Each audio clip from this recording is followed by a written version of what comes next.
First of all, thank you so much for taking your time to have this interaction with us over here. Thank you so much, sir.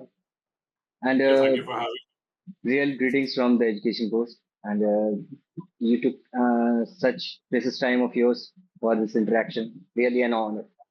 Thank you so much. So, thank without any further introduction and all, as everyone knows that what you are, NewGen, and everything all. So, apart from that, just I'll like to start from the question I asked, if you Okay, agree with us. Okay. sure. So my first question is, can you share a bit about your journey and how you became the India campus head at NewGen? Okay. So I remember a day when I was asked to go to one of a very reputed MBA colleges. This is way back in 2003, start of Mm, 2003. And I was representing the organization which was actually into quarry. They used to sell marbles and stones across the globe. They used to export them. And it was, I actually made a presentation to the young batch there. And I think in 2 days' time, I asked them to come and visit us in our office for a process for sales and marketing roles in that firm. And I was very surprised, I was very new to that organization. I was able to present them well.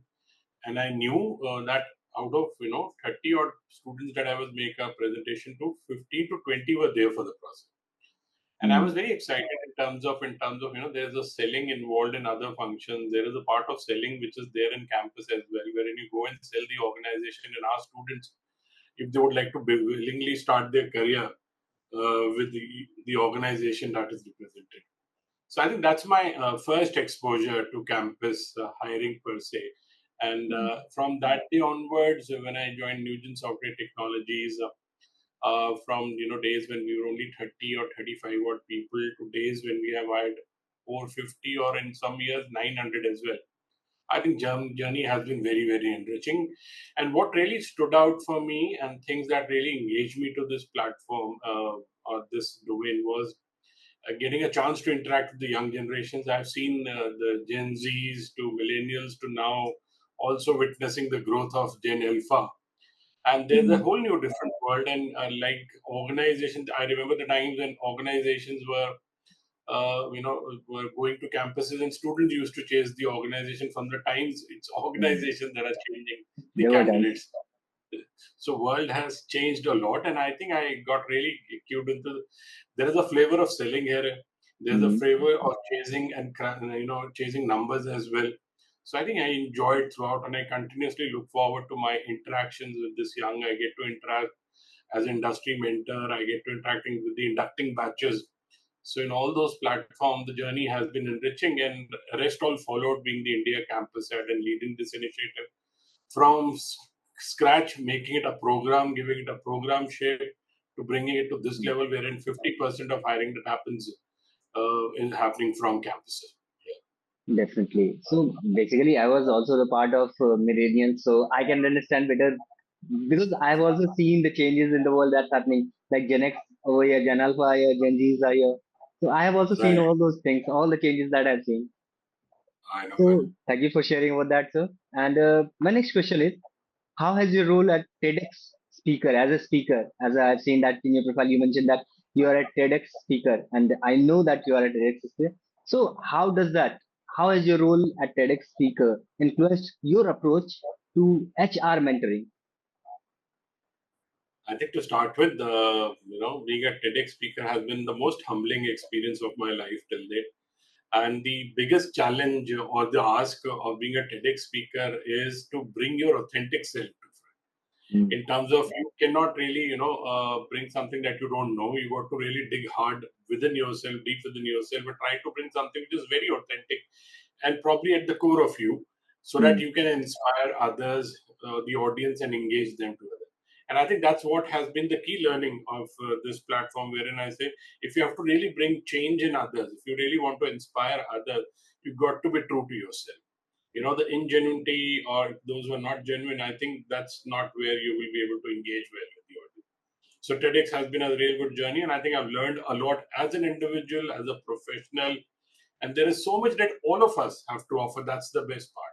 And TEDx has been a platform wherein they encourage anyone and everyone to come forward and share from their life. Definitely. And that's actually a good thing that could, because everyone gets to learn everything, many things a lot from that. Thank you for sharing with Absolutely. that, sir. So, recently the placement is a challenge for every institution.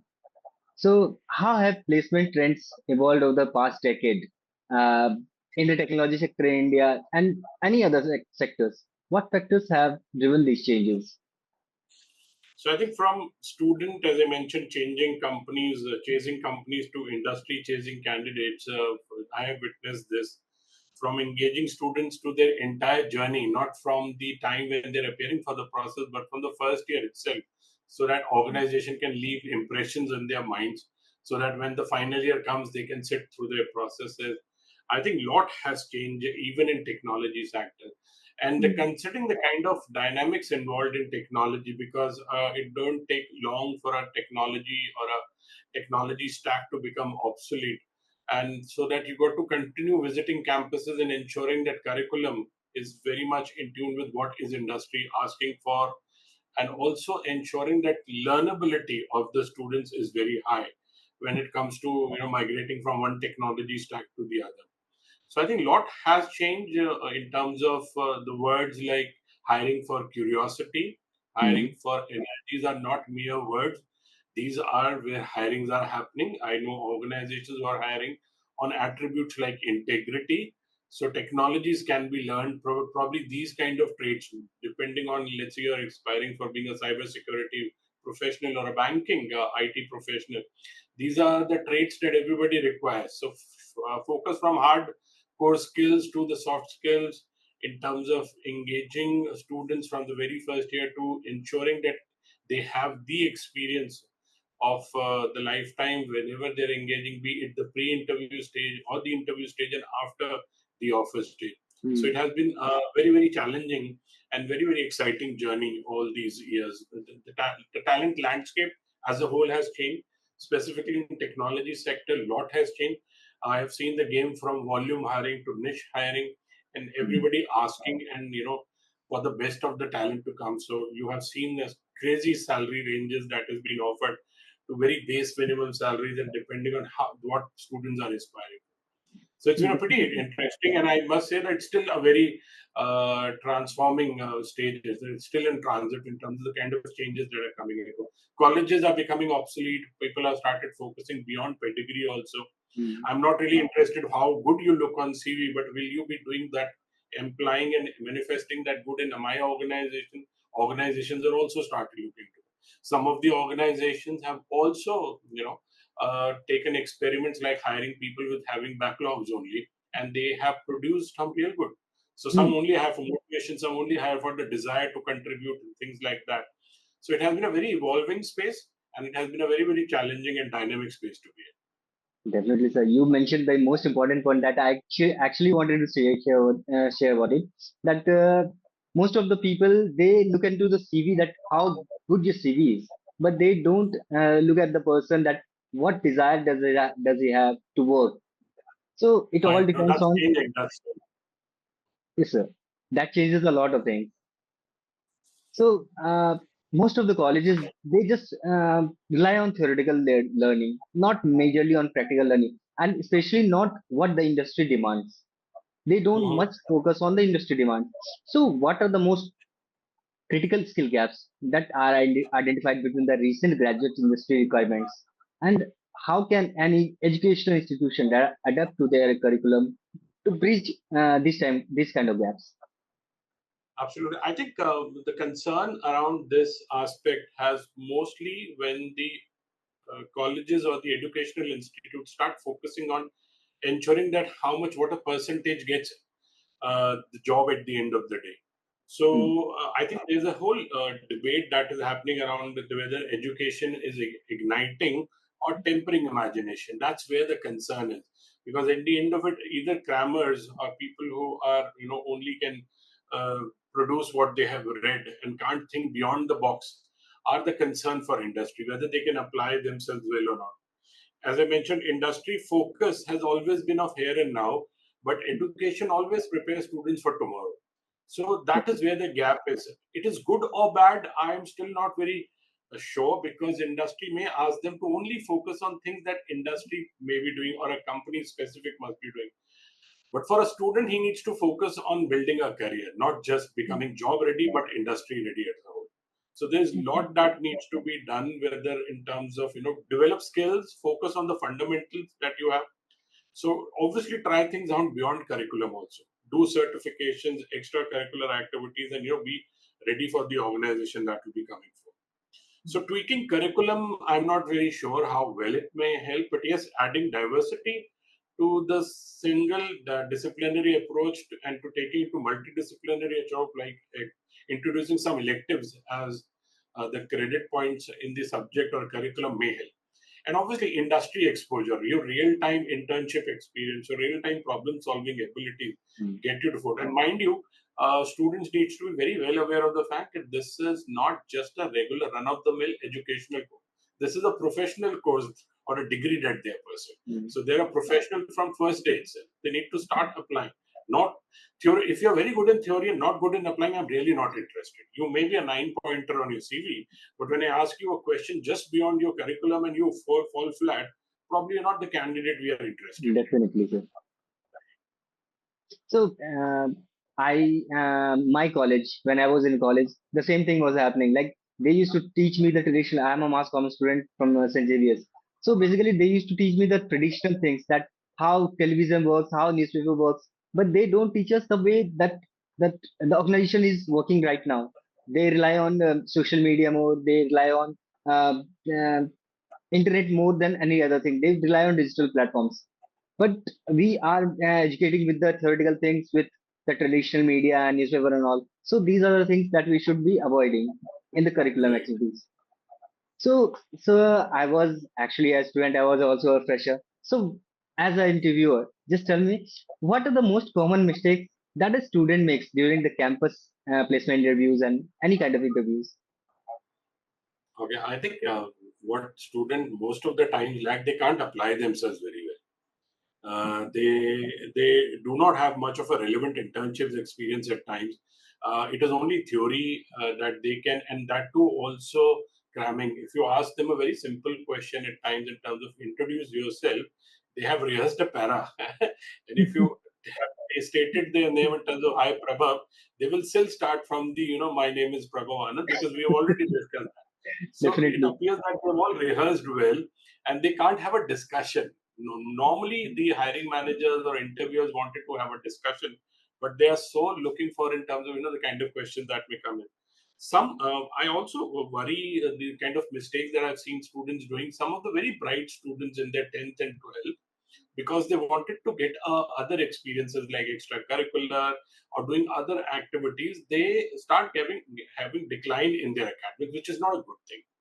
I would like to hire a student who is at the peak of his academics or peak of his thing. Probably your peak has gone. You were a 98% scorer, but probably now you move to 70 or 60. That is a cause of concern for us as well, Hmm. because probably you have lost your focus, you become distracted, and all those things are a cause of concern at the times for the hiring manager. Students get distracted a lot of times when they start doing graduation, because 12th being such a pressured time, 10th and 12th, they start relaxing. That's where they also lose focus at time.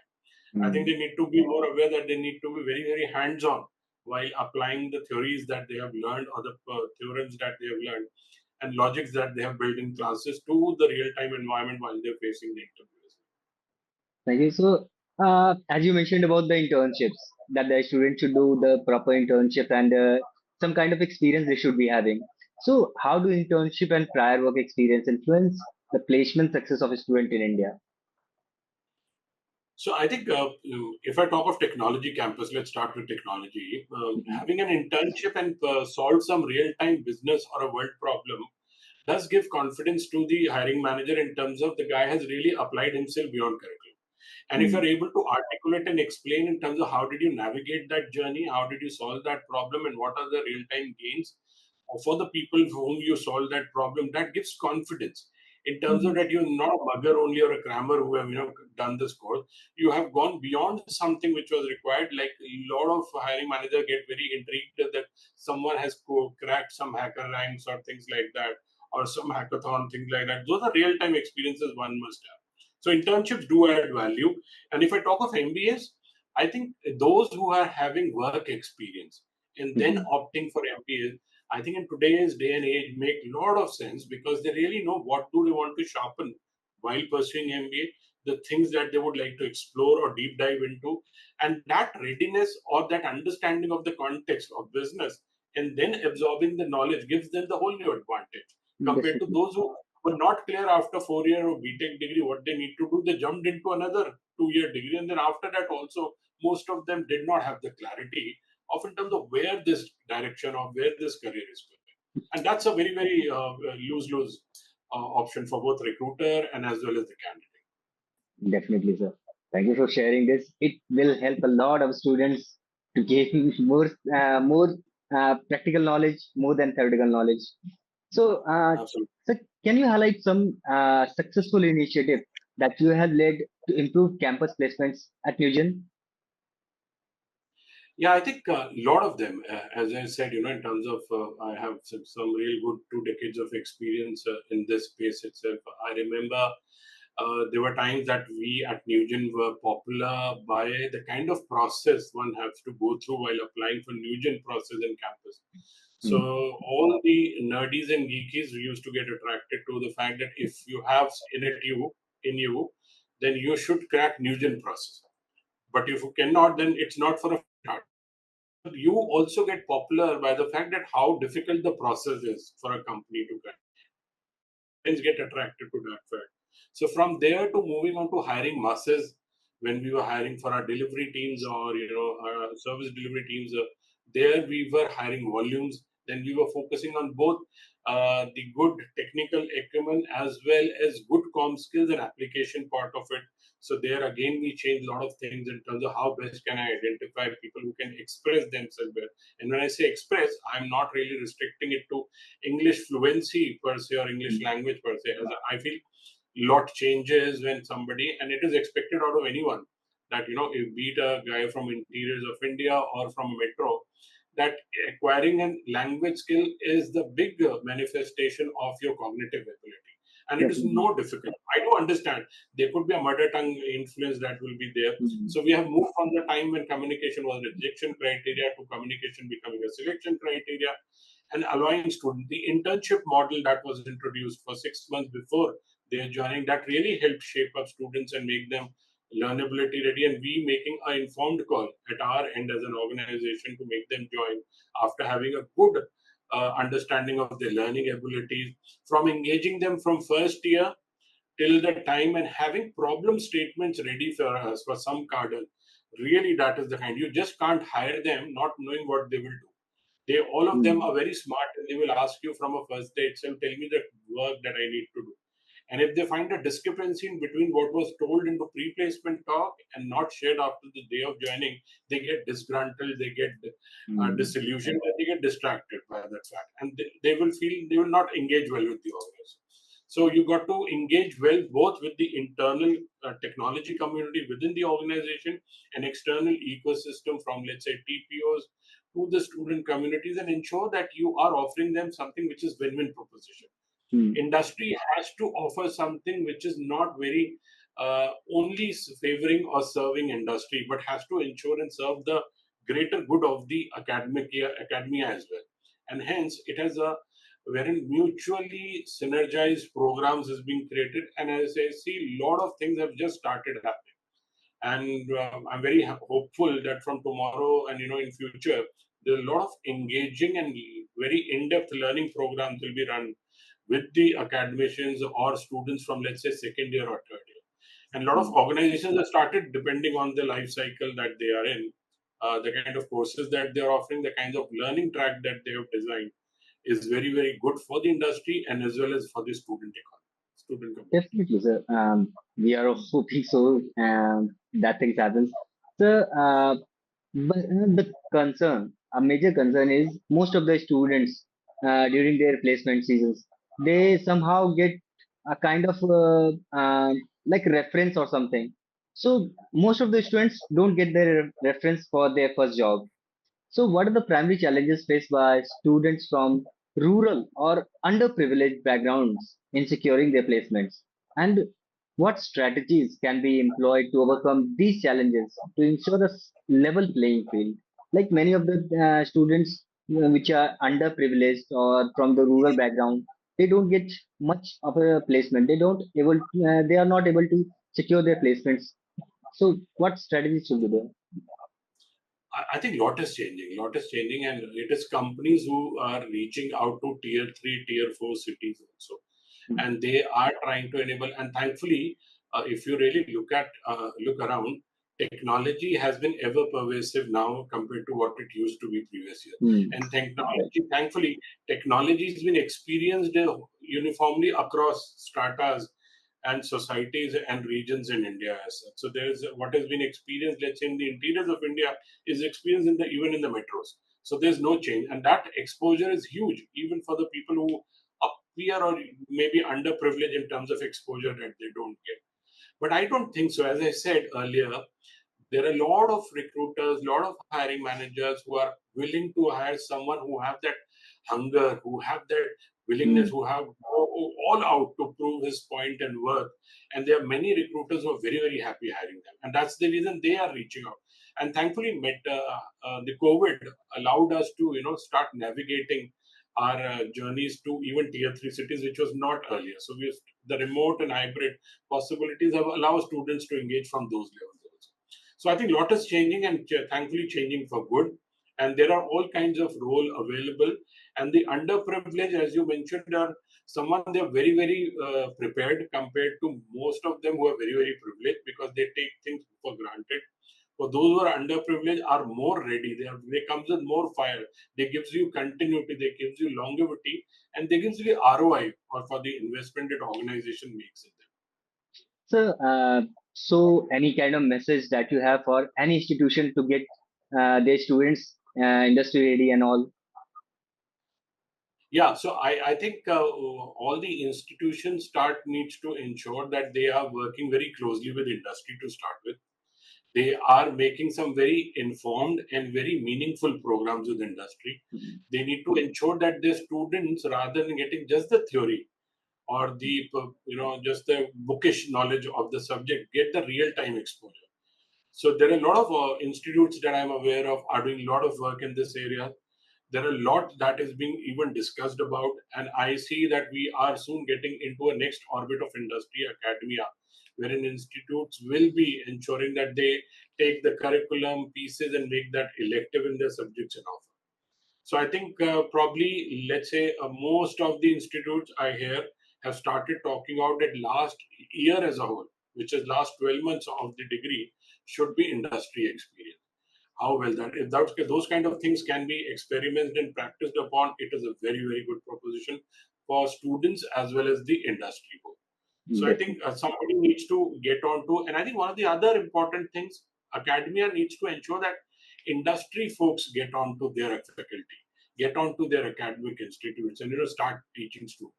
Those experiences and even their faculty should get more experience of the corporate so that they understand the use cases of the corporate and then try and bring those use cases and that kind of knowledge back in the classroom and make the students ready. So Definitely. rather than institute also need to go beyond just the volume game to the focused niche game that they can be. Rather than just focusing on 1,000, 2,000, 4,000 students, I can work with handful of students, but ready ensure that they get ready for the placements. So there are all kinds of models that organizations and institutes are applying themselves.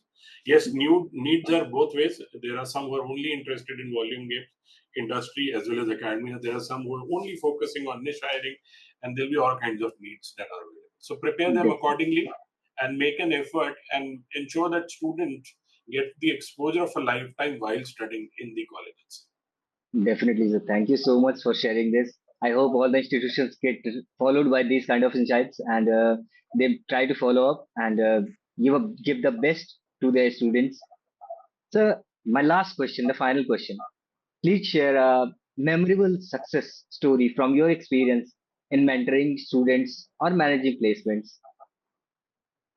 Any kind of I story. have done I have done that with a couple of students. I think I remember I worked with one of the students who was having some good 10 years of experience in industry, and then she decided to come back and pursue MBA, and she was struggling with the fact that in terms of, nobody takes me seriously considering I have a 10 years of experience, and why now come back to industry. And she was someone who was pursuing HR in the institute. That's the one, of course. I worked with her through that journey. I worked with her confidence. I heard a lot. I ensured that she gets the best of the placement. I'm very happy to share. At the end of it, she was the one who bagged maximum offer in that campus that very year. So I think it was very enriching and very heartening to see her success in the campus. And I was so happy with her success and learned myself so much from her energies and willingness. And as they say, as I was mentioning, that people who have the industry experience, if they know why they want to come back to academics and what they want to acquire, probably they can really bring that kind of change. So these are one story that I can think of at this point in time. But I've hugely learned from a lot of people that I've mentored and interacted with. Their energies are very, very infectious, and that's what organization hire them from, for their energy, for their perspective that they bring to fore, and they can really have the capability of changing things around, and they can challenge the status quo. And I've met so many of wonderful youngsters who have done that in our. I have witnessed their journeys from the campus day to becoming a, let's say, AVP or a senior leadership position. So they're immensely proud when you see that you were the one who hired them and showed them the confidence. Definitely. Thank you so much, sir, for your insights. You had me a lot of things. You taught me really a lot of things about the campus I hope placement. Uh, During my time, I was not able to get my placements in the college placement. So now, if I get a chance to go in the past, I'll definitely follow your path, what you told me, and I'll get the placement from the college. Thank you so much, sir.